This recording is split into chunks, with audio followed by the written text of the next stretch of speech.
Hello friends, नमस्कार। मैं रोहित कुमार बिंद्रा सभी का स्वागत करते हैं हमारे और आपके YouTube channel wifi Bindra study में। दोस्तों, आज की इस वीडियो में आपको इंग्लिश ग्रामर पढ़ाने वाला हूं।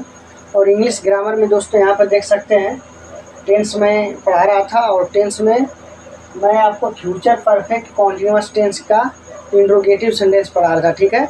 और यह जो मैं वीडियो बना रहा हूँ जो लास्ट है, पार्ट नंबर जो 95 है, यह लास्ट है। मतलब जो टेंस है 12 टेंस पूरा समाप्त हो जाएगा इस वीडियो से, ठीक है। तो प्लेलिस्ट में मैंने बनाया हूँ, प्लेलिस्ट में यह वीडियो पड़ी रहेगी। आप पार्ट 1 से देखिए, आपको पूरा भरपूर 12 टेंस समझ में आ जाएगा, ठीक है। इसके बाद हम 12 टेंस पढ़ाने के बाद अब हम आपको पढ़ाएंगे क्या, यूज के बारे में, ठीक है ना। जैसे is, are, am, has, have to, has to, इन सभी का यूज हम आपको पढ़ाएंगे इसके बाद, ठीक है। फिलहाल इसको देखते हैं, ध्यान से देखिएगा। यहाँ इंट्रोगेटिव सेंटेंस प्रश्नवाचक वाक्य हिंदी होती है, लेकिन दोस्तों इस वीडियो में हाउ मच, हाउ मेनी, विच तथा हुज के साथ, ठीक है, का प्रयोग देखेंगे। लेकिन इनके साथ समझ लीजिए कि नाउन भी आता है। नाउन्स क्या होता है दोस्तों, किसी वस्तु या स्थान का नाम होता है, समझ में आ रही बात ना। तो यहाँ पर इनके साथ नाउन भी आएंगे, याद रखिएगा। हाउ मच आएगा, हाउ मेनी, विच तथा हुज के साथ क्या आता है, हमेशा याद रखिएगा, नाउन्स भी आते हैं, ठीक है ना। ये पॉइंट आपको याद रखना, ठीक है। उदाहरण लेते हैं। पहला नंबर उदाहरण क्या है, वे स्त्रियाँ संध्या को कितने घंटे से गाती रही होगी, ठीक है ना। तो इसका देखिए, पहले से मैं अंग्रेजी बना के रखा हूँ। वे स्त्रियाँ संध्या को कितने घंटे से गीत गा रही होंगी, तो इसका अंग्रेजी बनेगा दोस्तों फॉर हाउ मेनी। इसके बाद तुरंत हावर्स लिखेंगे। फिर सहायक क्रिया विल, दो वोमेन, ठीक है ना। वे स्त्रियाँ का अंग्रेजी का होगा दोज वोमेन होगा। फिर हैव बीन सहायक क्रिया है, सिंग मुख्य क्रिया आई जोड़ेंगे, सिंगिंग होगा। इन द इवनिंग, शाम से है, ठीक है ना। इन द इवनिंग लिखेंगे, ठीक है ना। तो वे स्त्रियाँ संध्या कितने घंटे से गाती रहेंगी संध्या को, तो यहाँ पर इन द इवनिंग लिखेंगे, ठीक है दोस्तों, याद रखिएगा। तो इसकी अंग्रेजी बनेगी for how many hours will है those women have been singing in the evening, ठीक है ना। अगला उदाहरण लेते हैं, ध्यान से देखिएगा। उदाहरण नंबर 2, तुम पिछली रात से कौन सी फिल्म देख रहे होंगे। तो उदाहरण नंबर दूसरा देखिएगा, ध्यान से। कह रहा है तुम पिछली रात से कौन सी फिल्म देख रहे होंगे, ठीक है। तो सबसे पहले दोस्तों कौन सी का अंग्रेजी लिखेंगे, तो कौन सी क्या होता है, बीच होता है, ठीक है ना। यहाँ पर क्या लिखेंगे, विच, WHICH, विच। इसके बाद दोस्तों ध्यान से देखिएगा, विच लिख रही है, इसके बाद तुरंत नाउन्स आता है, इसके बाद तुरंत नाउन लिखेंगे। पूरे वाक्य में नाउन को ढूंढाते हैं। अब फिल्म क्या है, नाउन है। यहाँ से आप क्या लिखेंगे दोस्तों, फिल्म, FILM, फिल्म। अब दोस्तों इतना लिखने के बाद आपको क्या लिखना है, सहायक क्रिया लिखना है, हैव। क्या लिखना है दोस्तों, हैव। इसके बाद दोस्तों कर्ता इसमें क्या लिखना है दोस्तों, तुम, तो हैव यू, ठीक है, हैव यू। इसके बाद दोस्तों बीन आता है, तो बीन यहाँ पर लिखेंगे आप। अब बीन के बाद दोस्तों क्या लिखना है, देखना का, तो वॉच माने देखना होता है, लेकिन ING जोड़ा जाएगा तो वॉचिंग होगा, ठीक है ना। तो यहाँ से आप क्या लिखेंगे, वॉचिंग,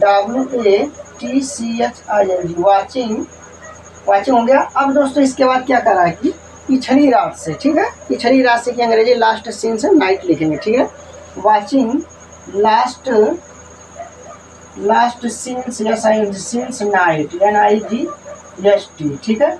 लास्ट में क्वेश्चन मार्क का चिन्ह आपको लगा देना है। तो दोस्तों याद रखिएगा, इसका अंग्रेजी क्या बनेगा, तुम पिछली रात से कौन सी फिल्म देख रहे होंगे। इसकी अंग्रेजी बनेगी दोस्तों which film have you been watching last scenes night, ठीक है। आयोग की बात यहाँ तक समझ में आपके आ गई होगी। अब दोस्तों हम आते हैं कौन सा, रूल नंबर, या पहला था, अब रूल नंबर हम आपको दूसरा बताएंगे, तब तक यहाँ तक आप नोट कर लीजिए, ठीक है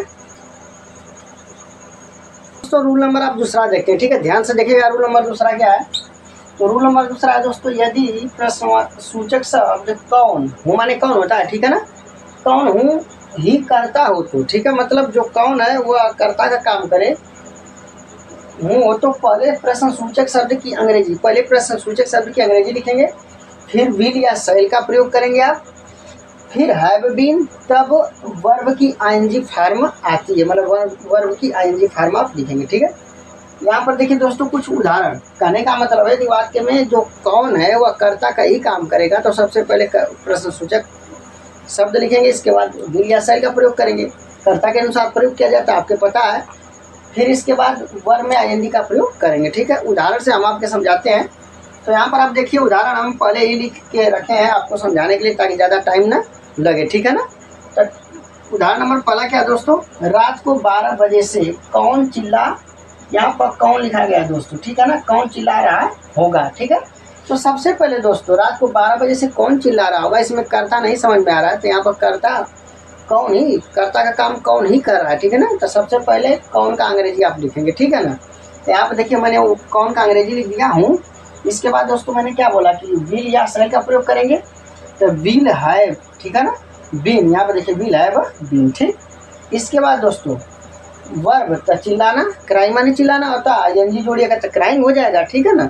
फिर इसके बाद 12 बजे से कौन चिल्ला रहा होगा, इन द नाइट सिंस मिडनाइट, क्या लिखेंगे दोस्तों, इन the night since midnight. I hope की बात यहाँ तक समझ में आ गई होगी।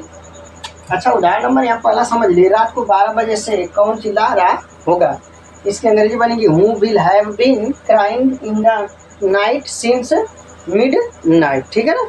अब आते हैं उदाहरण नंबर कौन सा, दूसरा, तुम्हें 15 मिनट तक कौन नहीं पढ़ाता रहेगा, तुम्हें 15 मिनट तक कौन पढ़ाता रहेगा, तुम्हें 15 मिनट तक कौन नहीं पढ़ाता रहेगा, ठीक है ना। तो इसकी अंग्रेजी क्या बनेगी दोस्तों, ध्यान से देखिएगा, इसकी अंग्रेजी बनेगी सबसे पहले हूँ, ठीक है ना, इसके बाद विल लिखेंगे, अब दोस्तों नहीं आया तो नॉट लगाएंगे, इसके बाद हैव भी लिखेंगे, फिर मुख्य क्रिया, इसमें क्या है मुख्य क्रिया पढ़ाना, तो टीच माने पढ़ाना, आईएनजी जोड़ेंगे टीचिंग होगा। इसके बाद कर्ता लिखते हैं, कर्ता क्या, तुम्हें, यहाँ कर्ता तो यहाँ पर कौन का ही काम करेगा, कौन ही कर्ता करेगा, ठीक है ना, लेकिन तुम्हें पढ़ा रहा था टीचिंग यू लिखेंगे, फॉर 15 मिनट्स, ठीक है ना, 15 मिनट है, इसकी अंग्रेजी क्या लिखेंगे, फॉर 15 मिनट्स लिखेंगे, ठीक है ना। आई होप की बात यहाँ तक समझ में आ गई होगी। तुम्हें 15 मिनट तक कौन नहीं पढ़ाता रहेगा, इसकी अंग्रेजी क्या बनेगी दोस्तों, याद रखेगा, who will not have been teaching you for 15 minutes. I hope की बात आपके समझ में आ गई होगी, ठीक है, यहाँ तक नोट कर लीजिएगा। तो उम्मीद करता हूँ दोस्तों कि आज मैंने आपको क्या पढ़ाया दोस्तों, मैं बताता हूँ। आज मैंने आपको पढ़ाया फ्यूचर परफेक्ट कॉन्टिन्यूअस टेंस का इंट्रोगेटिव सेंटेंस, और इसमें मैंने दोस्तों हाउ मच, हाउ मेनी, विच, हूँ का प्रयोग बताया किस तरह से किया जाता है, ठीक है। उम्मीद है कि आपको जरूर समझ में होगा। यदि वीडियो अच्छी लगी होगी तो लाइक शेयर एंड सब्सक्राइब जरूर करिएगा। फिर मिलते हैं अगले वीडियो में। जय हिंद, जय भारत।